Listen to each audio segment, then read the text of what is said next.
Good morning, America. Powerful storm.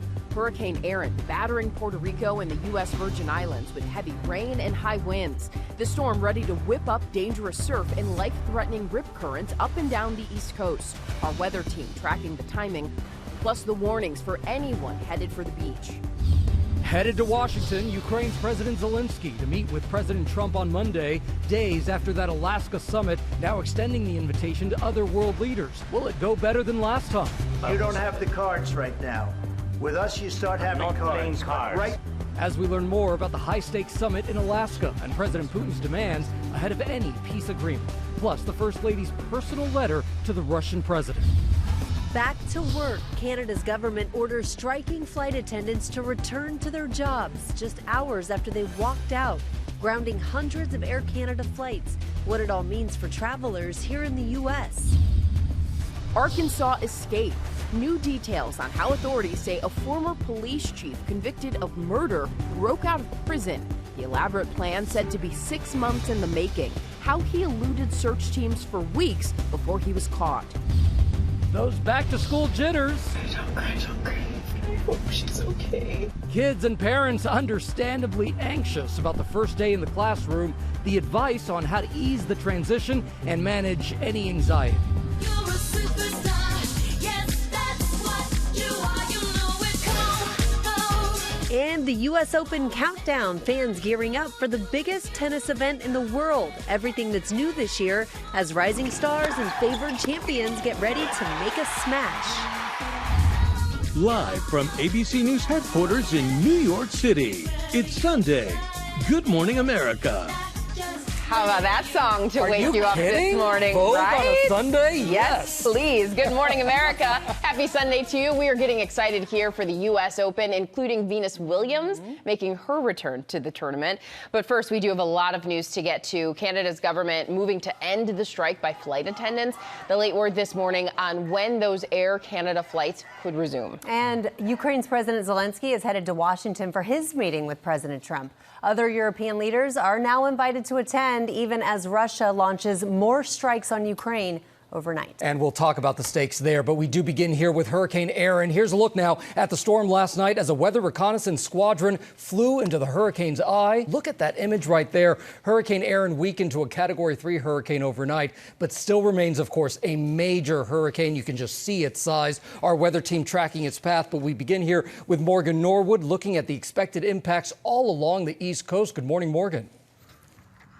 Good morning to you, Gia. And you talked about impacts. The big risk here, the big danger is rip currents. And take a look at the water here. It looks pretty calm on Manhattan Beach, but we know that is certain to change with lifeguards up and down the East Coast bracing for this system and the swells that it could have on the shores. With Hurricane Erin turning thousands of miles away, its powerful swells are stirring up rip currents strong enough to pull even the strongest and experienced swimmers under. Lifeguards in Massachusetts, they're preparing for waves for up to 6 feet and urging beachgoers to obey flag warnings or just stay out of the water altogether. Even on a clear day without a storm in sight, the rip current risk remains. For example, just last week, a 13-year-old girl drowned off the Jersey Shore. A 31-year-old man lost his life trying to save family members in Seaside Heights.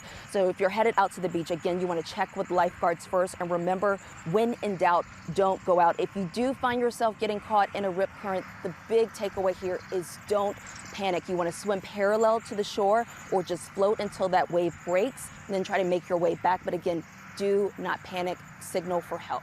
Rhiannon? That is good advice. Morgan Norwood live for us. Thank you. Let's see where Erin is headed next. That's what a lot of people want to know. Meteorologist Leslie Lopez from our LA station, KABC, is joining us now to talk about it. Good morning, Leslie. Hey, good morning. And you know what we're looking at right now is the outer bands really impacting at this point Puerto Rico and the U.S. Virgin Islands. Unfortunately for the U.S. Virgin Islands, we're elevating the threat level here. And it looks like it's a flash flood warning, a significant warning for that particular area. But this path is going to continue to move its way out of the region. So as we're looking, it's going to circumvent at least most of the islands, but those outer rain bands do hit the Turks and Caicos, the Bahamas, bring in a significant amount of rain. So there are watches and warnings, tropical watches and warnings for those areas. And the path still continues towards the northeast, away from Florida, continues to move its way towards New England. But again, because of this front, it gets pushed away from the coastline. So the good news is it is going to move its way past the United States. Now, we're hopeful that we don't see very many impacts, but we could. We could see impacts in the way of surf and rip currents, so big elevated waves coming in. maybe 12-footers by the time we're heading into Thursday. All right, Janae, we'll send it back over your way. All right, hopeful we won't see too many impacts. Thank you so much, Leslie. Now to Ukraine's president, set to meet Monday in Washington with President Trump and joined by other European leaders days after Trump's meeting with Russia's President Putin. ABC's Ian Pannell is in Kyiv with more. Good morning, Ian. Yeah, good morning, Janae. This is a critical moment for Ukraine after that disappointing summit between Vladimir Putin and Donald Trump. Ukrainians were expecting potentially a ceasefire, potentially severe consequences, all words used by President Trump. But in the end, the Kremlin flipped the script. This morning, Ukrainian President Vladimir Zelensky heading to the White House to meet with President Trump tomorrow after that summit between Trump and Russian President Vladimir Putin. Overnight, Trump extending Monday's invitation to other European leaders to join Zelensky. This will mark the Ukrainian leader's first time back in the White House since that disastrous visit in February. You're right now not in a very good position.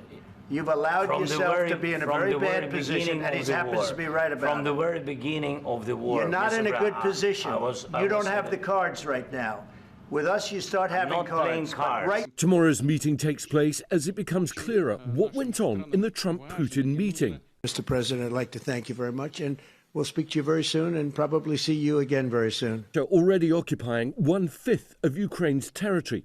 Now sources telling ABC News that during the summit, Putin demanding Ukraine give up the entire Donetsk region in exchange for halting offensives elsewhere and further attacks. Those sources saying Trump relayed that message to Zelensky and other European leaders who insist Ukraine shouldn't be forced to give up any of its land and that pressure must be kept on the Kremlin to stop the war. Trump had vowed to push Putin for an immediate ceasefire, but now abandoning the idea, shifting his stance to echo Kremlin calls for a so-called peace agreement instead. Trump had also said he wanted Putin to agree to a joint meeting with Zelensky, warning of severe economic consequences if the Russian leader didn't cooperate. But Moscow claims that wasn't even brought up, and Trump, despite giving the Kremlin repeated deadlines to reach an agreement or face sanctions, now saying he's not planning any.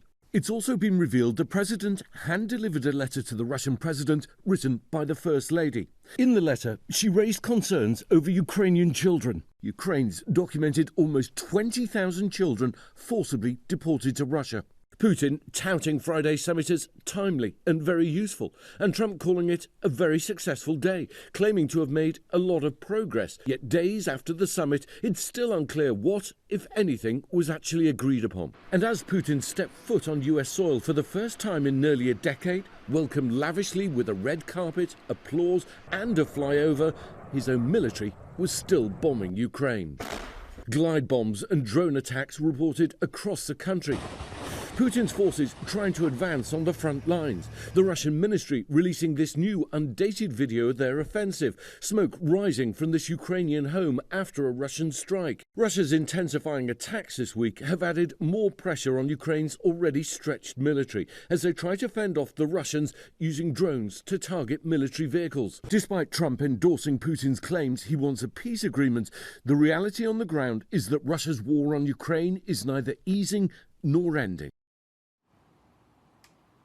Well, guys, we now know that the Secretary General of NATO, the President of the European Union, the Finnish Prime Minister, the Italian Prime Minister, the German Chancellor are all planning to go to Washington together with President Zelensky. Why? Well, for two reasons. One, to avoid a repetition of that disastrous meeting that you saw there in the piece, in which Zelensky was berated in front of the world's press. But secondly, also try and persuade President Trump to swing back to their arguments that there must be a ceasefire. The guns must fall silent before the talking can begin. But for now, for Ukrainians, there is no end in sight. Gio? No end in sight. All right, Ian, thank you so much for your reporting. Let's go ahead and bring in ABC News Chief Global Affairs Correspondent Martha Raddatz, who, of course, will be hosting this week later this morning. Martha, it is good to see you. Good morning. Let's go ahead and start with tomorrow's meeting between Presidents Trump and Zelensky. Obviously, very high stakes here. Extremely high stakes. And as Ian said, now with those European leaders there, it should be a little bit of a different dynamic, not Zelensky alone being berated by the president with really nowhere to go and no one to rely on at that time. We also have to remember that after that, Zelensky met with President Trump at the Vatican and sort of healed those wounds. But this summit brings it all back. That President Trump did not ask for a ceasefire, did not get a ceasefire. And as far as we can tell, there's actually no consequences thus far for Vladimir Putin because a ceasefire wasn't declared. So tomorrow, all of that will be brought up in the White House, in the Oval Office, with President Zelensky, who I'm sure is going to have to walk a very fine line, but really, truly a different dynamic there with the European leaders, Gio. And Martha, let's zoom out on that meeting between Trump and Putin that we saw in Alaska. When you look at its place in history, what do you see? Well, actually, Gio, since we were there and watching it live, I think what you'll remember from that meeting are those images of President Trump and Vladimir Putin, his adversary, walking down a red carpet together, greeting each other in a very friendly way, and then completely abandoning his call for a ceasefire. That's how history will look at that. We hope at some point history changes and there is some sort of ceasefire, some sort of peace agreement. But right now, that seems a long way off, Gio. A long way off, and that is a heartbreaking thought. All right, Martha Raddatz, thank you so much, as always. And be sure to watch ABC's This Week Later. Martha will cover all of the fallout from the summit with Secretary of State Marco Rubio and former Biden National Security Advisor Jake Sullivan. Plus, she'll speak with Democratic Senator Chris Van Hollen about the Trump administration's efforts to seize control of Washington, D.C.'s police department. Rhiannon? Gio, thanks. Now to that airline strike that has grounded hundreds of flights and stranded thousands of travelers this weekend. Canada's government ordering Air Canada flight attendants back to work and sending that contract dispute to arbitration. ABC's Olivia Rubin is here with the latest on that. Good morning. Yeah, good morning. Good morning, guys. So the airline now saying this strike is over. Flights will resume after you said the Canadian government stepped in here, ending this flight attendant strike that had brought the entire airline to a halt, stranding thousands of travelers around the world. Remember, 10,000 flight attendants walked off the job Saturday morning seeking better pay, canceling over 700 flights. That's according to the airline. And that's left up to 130,000 passengers stranded. So the Canadian government stepping in, intervening, the federal jobs minister there saying the strike was rapidly impacting Canada's economy and directing both sides back to work and into binding arbitration. A government board overnight ordering the flight attendants back to work by 2 p.m. today, the airline says. And remember, the union was fighting for better wages here, saying their salaries were below minimum wage, below the poverty line, and that sometimes they were not paid at all for hours of work they did when planes are on the ground, such as boarding. The airline, though, said they'd offered a 38% raise in total compensation. That's over the next 4 years. Now, Air Canada says flights will be coming back online starting today, but still, it might take several days for them fully to get back up to speed, guys. So we could still see some more cancellations. And this isn't over yet. Yeah. They still have to work this out. Exactly. It does seem like some terms were put in place by that independent board, though nothing there has been released on what exactly they're getting or not getting. But a complete 180 from where we were yesterday, Yes, so exactly. some good news there. Thank you so much, Olivia. Now to the protests around the country this weekend over the attempt by Texas Republicans to redraw congressional districts. ABC's Alex Perche is here with those details. We've heard so much about this story this week. Alex, good morning. Hey, Janae. Yeah, this morning, Texas is moving forward with plans to redraw its congressional districts and make the state even more red. Governor Greg Abbott saying that every strategy is at play as he's called for a second special session to allow state Republicans to pass a new map and increase their majority. It follows President Trump's charge to flip 5 congressional seats Republican in next year's midterm. A previous attempt to change the districts failed as Democrats fled the state to prevent the quorum needed to pass new legislation. But now those same Democrats appear poised to return with renewed hope that while they may cede congressional ground in Texas, their efforts could pick up Democratic seats elsewhere. Their protests sparked demonstrations across the country and debate in states like California about redistricting that favors Democrats. There, Governor Gavin Newsom is looking to counter what's happening in Texas. He's calling for a special election to enact new maps maps that would help Democrats there flip 5 of the state's 9 remaining Republican districts, essentially nullifying what's happening in Texas. But ultimately, California voters will have the final say on whether or not that happens. And guys, keep in mind that Democrats only need to gain a net of 3 seats to take over the House in 2026. Gio? Yes, so many around the country are watching that very closely. Alex, thank you so much. Also, they're watching this. Hundreds of National Guard troops will soon head to Washington, D.C., bolstering the president's push to overhaul policing in the city. The Republican governors of West Virginia, South Carolina, and Ohio announced that they will deploy up to 750 members of the National Guard to D.C. This is in addition to the 800 members of D.C.'s National Guard that were activated last week. Protesters held recent demonstrations pushing back on the increased presence of law enforcement in the nation's capital. Rhiannon? Now to the new details we are learning about the escape of a convicted murderer and former police chief in Arkansas. Authorities releasing the information after recapturing Grant Hardin, who went nearly 2 weeks on the run. ABC's Ike Ajachi is here with more on what we're learning. Good morning, Ike. Yeah, good morning, Rhiannon. Arkansas officials, they're now admitting to major lapses inside their prison system after a convicted killer, once known as the Devil in the Ozarks, a former small-town police chief, pulled off a daring escape lasting weeks. He was supposed to be locked away for life. But this morning, investigators revealing new details about how a former police chief and convicted murderer, Grant Hardin, once known as the Devil in the Ozarks, spent 6 months scheming his way out of an Arkansas prison. On May 25th, surveillance cameras capturing Hardin, seen here, making his prison escape from the North Central Unit in a makeshift law enforcement uniform, wearing blacked-out clothes, a vest, even a fake badge. According to a Department of Corrections report, Hardin colored a white t-shirt and hat with Sharpie markers he stole from the prison kitchen where he worked. He sewed together aprons to look like a vest and molded a badge out of a food can lid. The report also says Hardin admitted to hiding all of it at the bottom of a trash can. He was already working unsupervised outside the prison, in effect, by the loading dock. He was able to get to this makeshift uniform, which also had a makeshift badge, and convince the guards, I guess through waving or otherwise, to open the gate. Once on the outside, Hardin says he survived off food he'd smuggled out and whatever nature could provide. Berries, bird eggs, even ants, drinking from creeks to stay alive. It took nearly 2 weeks before search teams, with the help of U.S. Border Patrol, caught him hiding in thick woods just a mile and a half from the prison. This report seems to sort of point out a lack of supervision, and his classification should have been much higher, which translates into less freedom moving around the prison. What a wild story. Now, Hardin, convicted of both murder and rape, has since been moved to Arkansas's Supermax facility. Officials say he'll never again have access to a kitchen or the chance to blend in as a guard, guys. What about that? Sounds like a movie Really plot. fascinating. It really does. Yeah. I mean, I just can't believe that he planned it for so long, too. Yeah. Wow. Oh, wow. Thank you so much, Ike. All right, now to a possible cause of the deadly explosion at a U.S. steel plant near Pittsburgh. The blast on Monday took 2 lives, injured 10 others.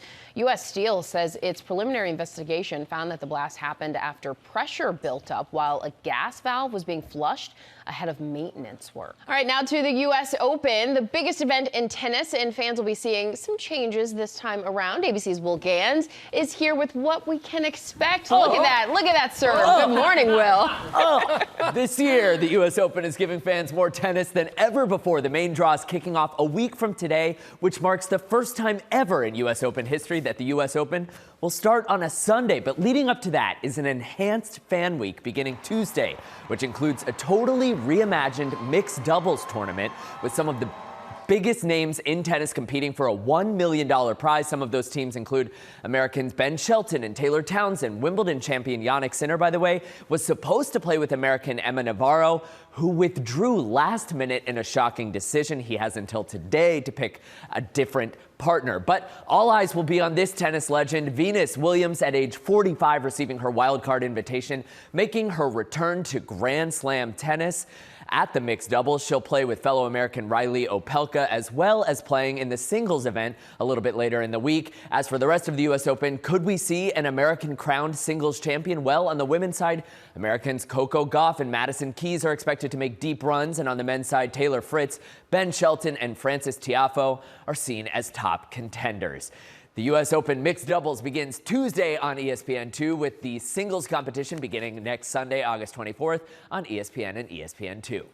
Okay, well, all eyes will, of course, be on the court, but we got to talk about the food. Anything good, anything new on the menu? Yes, now you're really speaking my language, Rhiannon. Pasta Ramen is making its U.S. Open debut with a New Jersey-style Italian-Japanese fusion menu. And then Kokodak will offer brand new crispy chicken sandwiches along with the returning chicken nugget caviar combo boxes. That's for if you're a little fancy and a little ratchet, which, you know, sometimes you need a little bit of both. Which we all got a little of both in us, right? Yeah, that's right. I didn't know you were a tennis pro, but we knew you were a food pro, Will. Thank you so much. We appreciate you. Coming up here on GMA, nationwide protests are underway in Israel as families of hostages held in Gaza demand their loved ones be returned.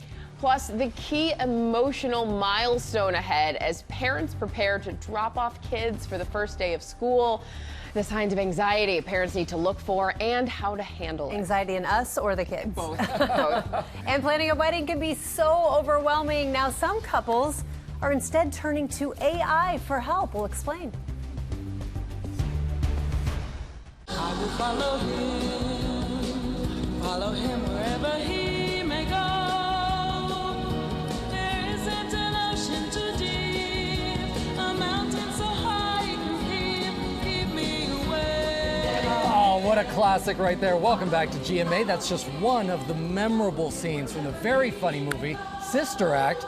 And guess what? You can actually sing along with a hit 90s comedy starring Whoopi Goldberg tonight, right here on ABC. It airs at 8:30 Eastern. I have to say, one of my favorite things about being in this building is getting to occasionally see Whoopi in the hallway. Literally Truly. feet away from us. Yes, Yeah. it is the Whoopi Goldberg. She's so talented. enjoy that completely. Yeah, she's an icon. Let's take a look at some of the other big stories that we're following on this Saturday morning. Nationwide protests in Israel as demands grow for the release of hostages in Gaza.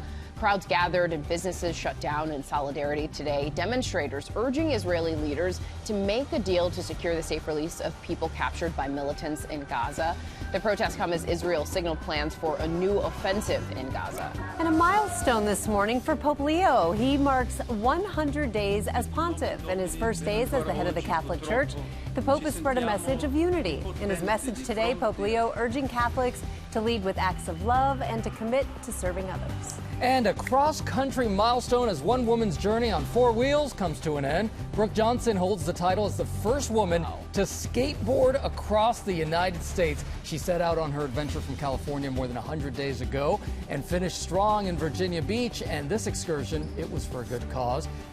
Dear to her heart, Johnson's trip raised more than $50,000 for spinal cord injury research, which she raised in honor of her late stepfather. Johnson said that she promised her stepdad that she would set a world record in his name, and she did. Oh my gosh. Big And congrats. It really is, and it shows the connection between a kid and their parents, which is a perfect segue for our next story. This half hour, we start with helping kids and parents navigate that all-important milestone of a child's first day of school. It could be an exciting time, but one also surrounded by a whole host of emotions. It's back to school time, and there's nothing harder than these goodbye moments. You have nothing to be nervous about. I love you. Have fun. Children separating from their parents, some for the first time. Love you, sweetheart. And parents separating from their babies. Don't cry, don't cry. I hope she's okay. Some sharing their emotional reactions on TikTok. Mom of three and content creator Sabrina Aubrey from Utah knows all too well about those first-time drop-offs. Is she going to get lost in the school and not know who to go to? Telling us her oldest daughter is heading to first grade and her 4-year-old starting pre-K. Put this one in your jacket. It's like you kind of have to trust in yourself and trust that you parented how you wanted to parent and that they'll thrive in school with the tools you gave them. And I think that's where most of the emotion comes from, is just hoping that you did the best you could. One of her strategies, reading bedtime stories to her girls ahead of the first day of school. Sometimes we cry because we're so happy that you grew up. As millions of kids and their parents make their way back to the classroom after a long summer, experts say change can be anxiety-provoking for both parent and child. The CDC sharing some helpful guidance, like keeping up with daily routines, making sure to plan regular times for healthy meals, homework, and play, putting away electronics 1 hour before bedtime, and talking to your children about what they can expect. If they're nervous, let them know it's normal. If I had to give advice to another parent, is just remind them that your child is safe and secure and to trust in what you've done so far. Joining us now to talk more about this and how to spot anxiety as a doctor is ABC's medical correspondent, Dr. Darian Sutton. Thanks for being here, morning. Dr. Darian. Okay.